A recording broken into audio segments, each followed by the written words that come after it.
Wakili, yeah, we have seen that the decision has already been made. Yeah. The applications that had been filed have all been drawn out. Yes. So what is it for the one that was filed by the state? Conveniently, the state's application takes the day, and the applications by us has been considered not to be merited. As much as we respect the opinion of the decision of the court, we still reserve our opinion about it. And our opinion about it is that, like I said, the first day that the court was created for a particular purpose and mission, and that the court was mobilized for a particular works, it has now been come out evidently that we were right when we were asking the court to recuse itself, because you have realized that the court has failed to consider our applications. Even the most pertinent question of the qualification of Kindiki and who is to determine that qualification, the court did not even deal with it. It avoided that one because it was a poisonous chalice. They completely refused to consider that position. So what we are being told is the IBC is not necessary when you are seeking to replace the office of the deputy president. That is to mean a madman can become deputy president, a bankrupt person can become deputy president after impeachment, or that is even to say a person who is not a registered voter can become president. And that's why we are saying that the court needs to have a reflective moment whether this is the way we need to go as a country. People had a lot of hope with the judiciary, that the judiciary would stand between the constitution and the people and play guard to it.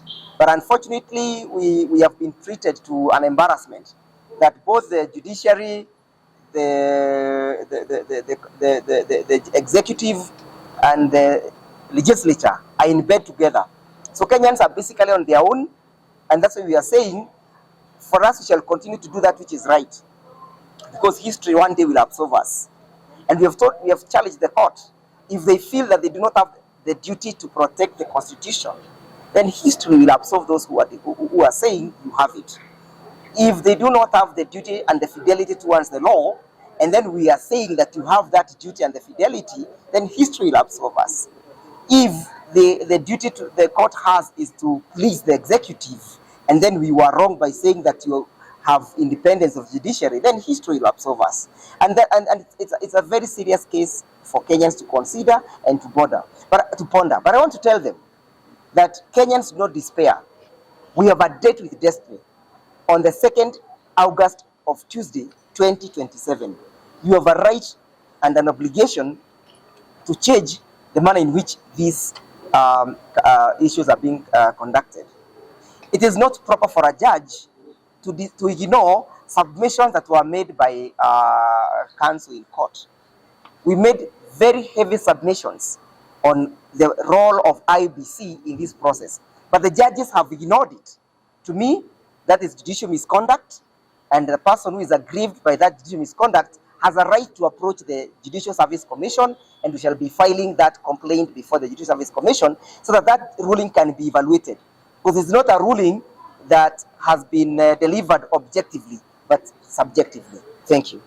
Now, the last question that I will ask. Yes. You have spoken more about the IEBC. Yeah. Right now, the nominated DP Kindiki, if he is sworn in to hold office, will that be a violation of the Constitution of the Republic of Kenya? Absolutely. It will be a violation. How do you tell me that the question of you being a registered voter is not essential when you are being appointed as a deputy president?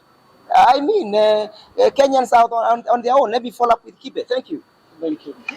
Yes, all I wish to say is that it's a sad day for Kenyans. It's a day where the rule of law has not been followed. We are hoping that once we file an appeal, we are going to be heard. But honestly, these are final orders in an interim stage, and therefore we feel aggrieved. We have not gotten justice the way we expected to. Now, yes, you are saying that you will file an appeal. But the question is, even if your appeals go through and that the new deputy president has been sworn in, what will be the impact of your said appeals? The judges have said that they can reverse what has been done, but then again, there's a law and there's a constitution, so it's quite a bit hard. Once Kindure is sworn in, it will be a bit hard to reverse that because there are, of course, instances where the deputy president can be removed, and the court process has not. I've not seen one of the that's as if it's one of the instances where we can remove a deputy president. So it's going to be hard, but it's a hard day in court, and we are hoping that at least we can get reprieve in the court of appeal, because what has happened today, it's quite sad. It's quite sad, especially in a constitutional law court. That's thank you.